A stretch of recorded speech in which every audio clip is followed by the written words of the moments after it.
think of Paris, and, well, chances are the Louvre just pops into your head, right? Absolutely. It's this huge presence on the Seine, world's largest museum, yeah, but also just a massive global icon. Totally. And the visitor numbers, even around 8.7 million in 2024, which is, down from over 10 million before, it's immense. This place has a real hold on people. It really does.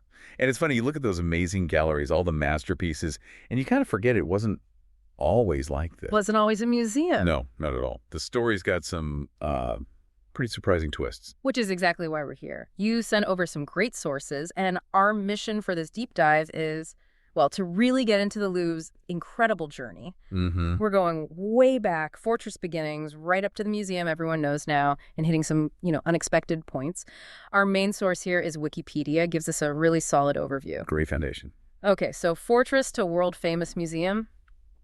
How does this epic story actually begin? It starts surprisingly early. Long before any art was displayed, the Louvre Palace was actually a fortress. A fortress? Really? Yeah, built by King Philip II. We're talking late 12th, maybe early 13th century. Yeah. Back then, the English held Normandy, just west of Paris. Oh. So Paris needed defending from that side. Wow. A fortress? It's almost impossible to picture that now, walking through those grand halls. I know, right? But you can still see bits of it, can't you? Down in the basement. Right. Remnants of the medieval Louvre. You can, yeah. It's quite something. Like seeing the building's deep history right there under your feet. The foundations of a whole different era beneath all the art. And the name itself, Louvre, that's a bit mysterious too, isn't it? Where does that come from? It is. There are a couple of main theories, neither totally certain. One idea connects it to a place for hunting wolves. Wolves? Yeah, the Latin lupus for wolf, maybe evolving into lupara later on, meaning a wolf hunting den. Another theory points to a much older mention, like 7th century, of a villa called Louvre, somewhere near Paris. But, exactly where that was in relation to the current building, hard to say. Wolves or an ancient villa, No. Definitely not what you picture alongside the Mona Lisa. Not quite. So, okay, it starts as defense.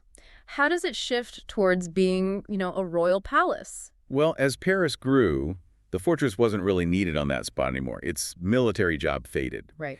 Then in the 14th century, King Charles V decided to make it a proper royal residence. That was a big shift away from the military side. Okay, becoming more palatial. Exactly. And then later, Francis I in 1546 really kicked off rebuilding it in the French Renaissance style. That's when it started looking more like the palace we kind of recognize. So you, the listener, can picture this gradual change, a tough fortress softening into, well, a symbol of royal power and taste. That's a good way to put it. It's getting grander, a real statement piece. Yeah.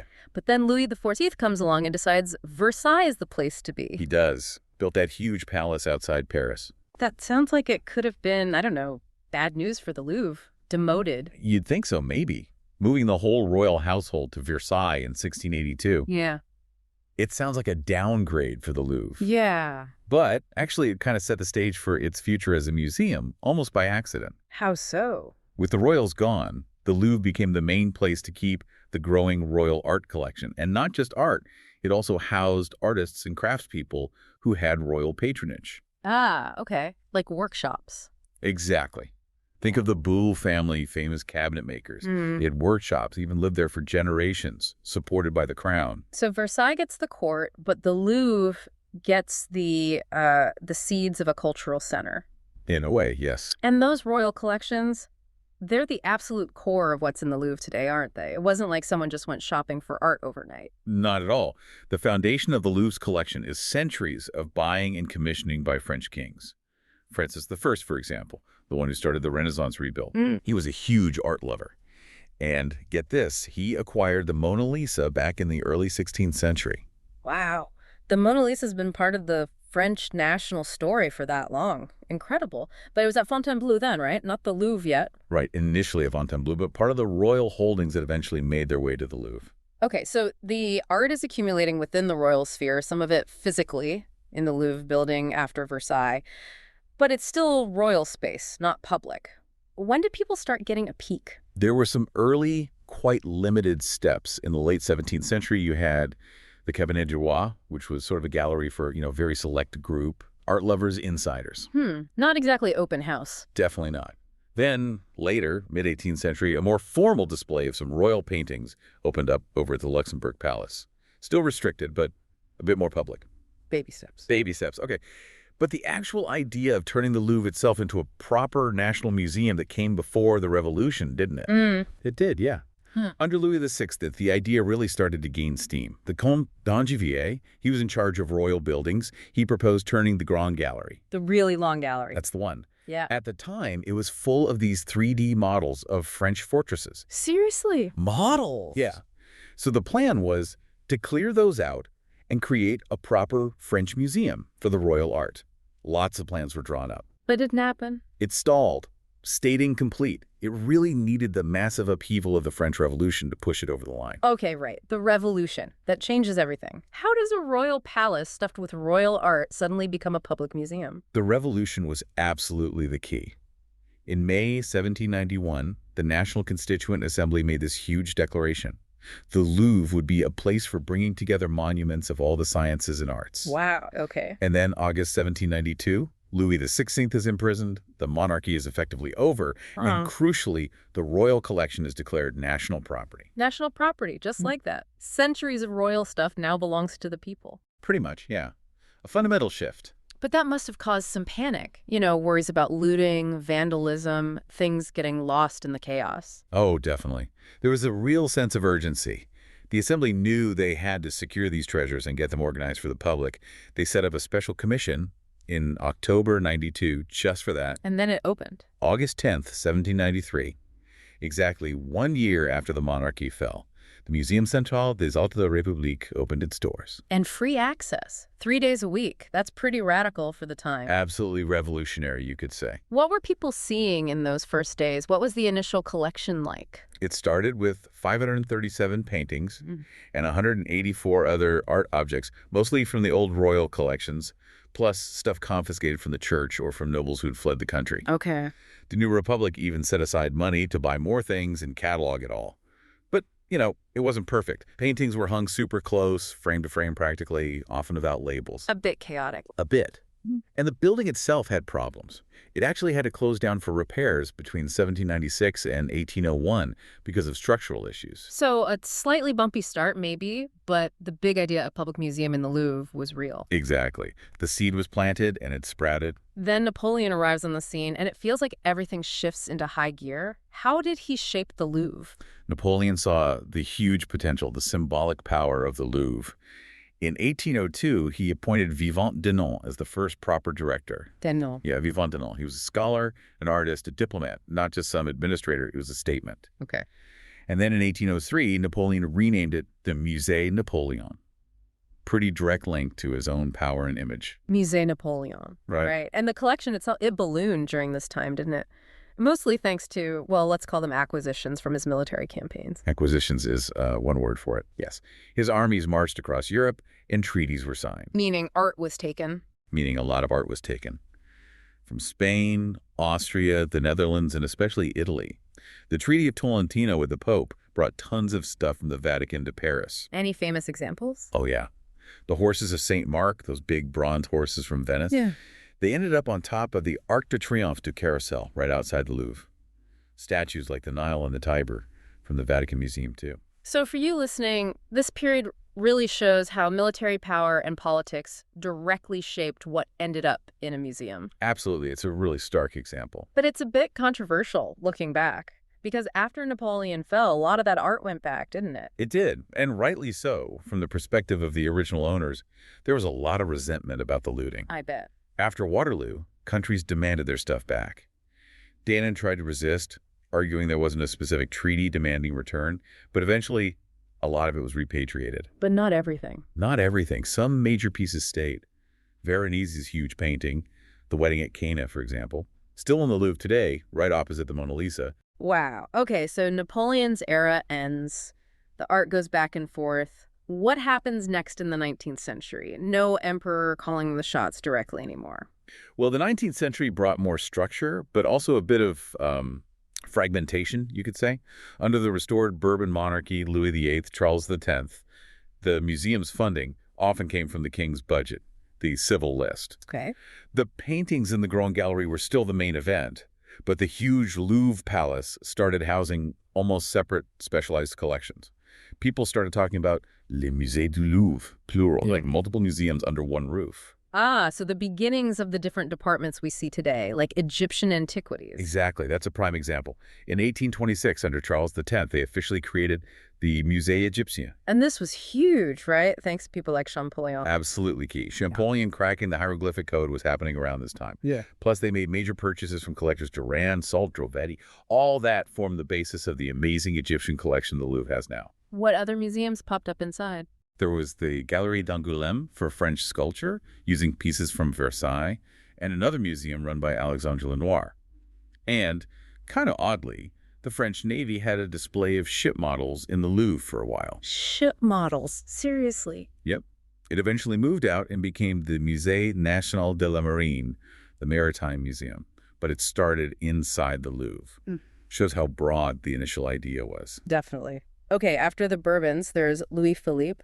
What was his focus for the Louvre? Louis Philippe was actually more interested in Versailles. He was turning that into a big museum about French history. Ah. So the Louvre got a bit less attention, comparatively. Though he did back the creation of an Assyrian museum, he was the Assyrian, to house sculptures found by Bota in Mesopotamia. Right, the Assyrian discoveries were a big deal then. Huge. He also showed his own private Spanish art collection there for a bit. And then there was that short period, the Second Republic, mid-century. Any big moves for the Louvre then? Yeah, even though they weren't around long, they did quite a bit.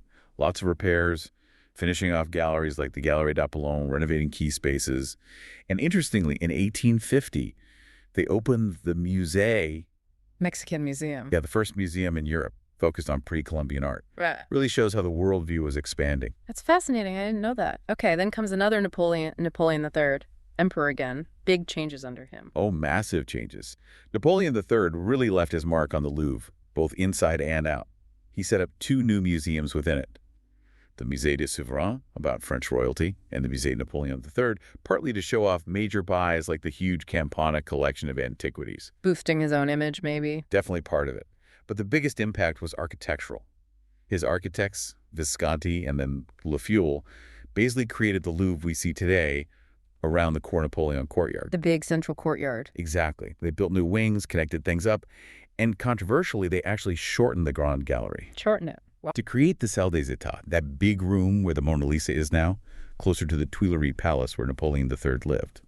Easier access for him, presumably. Yeah. So for you listening, when you walk around that central part of the Louvre, much of that layout is thanks to Napoleon III. Wow. Okay, huge building projects. Let's move into the later 19th century, Third Republic. Monarchy's gone for good. How does the Louvre settle into this new era? Well, first, it had a very close call during the Paris Commune in 1871. The nearby Tuileries Palace burned down, but the Louvre itself largely escaped major damage. Lucky escape. Very. After that, more spaces in the South Wing gradually got turned over to the museum. Under the Republic, the focus really shifted to building the collection through gifts and archaeology. Big donations. Yes, like the collection Lacaze in 1869, hundreds of paintings, including masterpieces by Rembrandt, Watteau, Chardin, a massive boost. And archaeology. Yes, digs were bringing back amazing finds. The winged Victory of Samothrace found earlier was given that really dramatic spot on the staircase. Ah, the Nike. Iconic. Totally. And excavations in Susa, in Persia, modern Iran, brought incredible artifacts for the Near Eastern department. But you mentioned earlier it was starting to specialize, right? Moving away from being a museum of everything. Exactly. That trend continued. The Mexican collection eventually went off to the Trocadero Ethnographic Museum. Asian art went to the Musée Guimet. So it was streamlining. But they did add Islamic art. They did. The first gallery for Islamic art opened in 1893, showing a growing interest there, even as other areas were spun off. Then, of course, you had the 20th century and the World Wars. Right. World War II must have been a huge disruption, evacuating all that art. A monumental task. Just imagine trying to pack up and hide the Mona Lisa, the Venus de Milo, thousands of priceless objects, moving them around the country in secret to keep them safe from bombing and looting. Incredible stories, like something from a film. Truly. It all came back safely after the liberation, thankfully. So post-war, what was the mood? Rebuilding, rearranging? Yeah, rearranging continued. Sometimes tastes changed. Some of those elaborate 19th century decorations got removed. And you started seeing hints of modern art creeping in, like Georges Braque painting a ceiling in one gallery. Interesting. A bit of modernism mixing with the old masters. And modern design, too, like furniture by Pierre Paulin in some areas. Then came the really big shakeup in 1981, President Mitterrand's Grand Louvre project. The Grand Louvre. Okay, now we're talking the pyramid. Exactly. The famous, or infamous at first, glass pyramid in the Cour Napoleon. Right. People weren't sure about it initially, were they? Definitely controversial. But the plan was huge. It involved kicking the Ministry of Finance out of the Richelieu wing. They were based in the Louvre. A huge chunk of it, yeah. So they moved out, freeing up enormous space. The whole museum entrance and layout was rethought. I.M. designed the pyramid as the new main entrance, leading down into this vast underground concourse. And new wings opened up. Yes, the Richelieu wing finally became fully museum space. And the Carousel du Louvre shopping mall was built underneath, too. It completely changed how you experience the museum. The pyramid is so iconic now you can't imagine the Louvre without it. So that brings us pretty much to the 21st century. What are the big recent stories? Well, there's been a continued effort to broaden the scope again in some ways. President Chirac pushed for bringing some non-Western art back into the main Louvre building, Really? creating the Pavillon de Session. Okay. And a whole new Department of Islamic Art was created in 2003. It got its own dedicated, stunning new galleries in the Danan wing in 2012, with major funding from the Al-Walid bin Talal Foundation. So really giving Islamic art a prominent place. Absolutely, a major statement. And what about contemporary art? We mentioned Brock back then, but more recently. There's been a definite re-engagement. Commissions from artists like Anselm Kiefer, Cy Twombly. Twombly painted a ceiling in the Salle des Bronzes. That actually caused a bit of controversy later when it was redesigned after he died. More recently, François Marley, Elias Crespin. They're bringing contemporary voices into dialogue with the historical collections. Interesting dynamic. And then the pandemic hit everyone hard, didn't it? Massively. Yeah. Visitor numbers plummeted, obviously, but it also pushed the Louvre to really beef up its online presence, creating a huge digital platform so people could still connect with the collections remotely. Making it accessible even if you can't physically be there. Exactly. And looking forward, just this year, 2025, President Macron announced big plans for more renovations and even expansion. Oh, really? Why? Mostly to cope with the sheer number of visitors again. Part of the plan includes creating a dedicated room just for the Mona Lisa. A room for Mona to manage the crowds around her? That seems to be the main idea. Spread people out a bit, Yeah. improve the experience for seeing that one incredibly famous painting, and maybe ease pressure elsewhere. Makes sense. Okay, we've covered the history, the building, but the heart of it is the art, the collections. Over 600,000 objects. Yeah, the official number is around 615,797 objects owned by the museum. A huge number are accessible online now, too, which is great for you, the listener, to explore. It's mind-boggling, spread across 8 main departments. 8 curatorial departments, Yeah. covering just an incredible span of time and geography. Let's just quickly touch on each one. Egyptian antiquity is going to start there, one of the big draws. Oh, absolutely. Over 50,000 pieces. It's one of the world's greatest collections. Roots in the old royal collection, Napoleon's expedition, but massively grown through digs and purchases. You've got icons like the seated scribe, the huge Great Sphinx of Tanis. Just amazing stuff. Then Near Eastern antiquities, Mesopotamia, Persia. Yeah, covering that whole cradle of civilization area before Islam. Think the Code of Hammurabi stele. The Law Code. That's the one. And the incredible glazed brick panels like the frieze of archers from Darius's palace in Susa. Stunning colors. Okay, then Greek, Etruscan, and Roman, the classics. Yep. It goes from the Neolithic right up to the 6th century AD and home to probably the 2 most famous statues after the Mona Lisa, the Venus de Milo, Of course. and the Winged Victory of Samothrace on the stairs, plus tons of Greek pottery in the Gallery Campana. Right. The newest department you mentioned is Islamic art. Relatively Yeah. new as a full department. Yeah. Spanning 13 centuries, 3 continents, incredible diversity, ceramics, glass, metalwork, textiles, carpets, manuscripts, pieces like the Pixade del Mugira, an amazing ivory casket, or the Baptistery of St. Louis, this incredibly detailed inlaid metal basin. Amazing craftsmanship. Okay, sculptures. This is non-classical stuff before 1850. Exactly. Stuff that isn't Greek, Etruscan, or Roman. It grew a lot in the 19th century. You've got French sculpture, but also Italian masters like Michelangelo. His dying slave was displayed there. And Canova's beautiful Psyche, revived by Cupid's kiss. Very romantic. Decorative art's what falls under that. This is a huge category. Furniture, ceramics, tapestries, jewelry, glassware, enamel work. Basically, the artistry of objects from the Middle Ages up to the mid-19th century. Think royal jewels like Louis XV's coronation crown or Madame de Pompadour's collection of Sèvres porcelain. Wow. Luxury goods through the ages. Okay, painting. Probably the biggest draw for many people. Absolutely. Over 7,500 paintings from the 13th century up to 1848.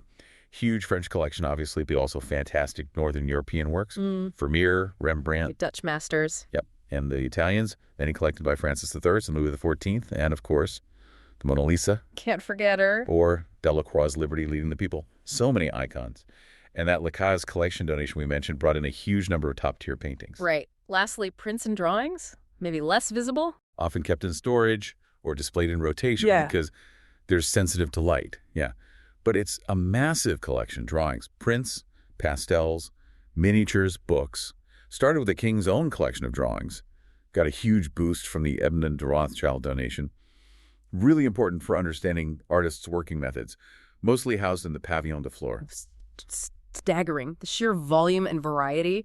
And a lot of the ancient stuff came directly from digs the Louvre was involved in, right? Absolutely. The Louvre wasn't just buying things. It was actively involved in archaeological research for well over a century.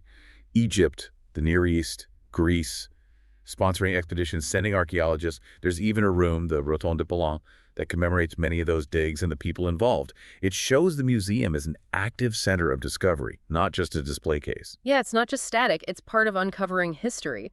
Now, running this huge place today must be incredibly complex. Who's in charge? How does it all work financially? Well, it's owned by the French state, the government. Yeah. But since the 90s, it's become much more autonomous, meaning it has more control over its own management and finances, but it also has to generate a lot more of its own income. Ticket sales, shops, partnerships, fundraising. They need that money for projects, upkeep, acquisitions. And the director? The current director is Laurence Descartes, appointed in 2021, and notably the first woman ever to hold the top job at the Louvre. That's significant, and partnerships seem key, especially internationally, like Louvre Abu Dhabi. Very key. These collaborations are vital now. They have one with the Fine Arts Museums of San Francisco. But yeah, Louvre Abu Dhabi is the biggest example. It's a major agreement.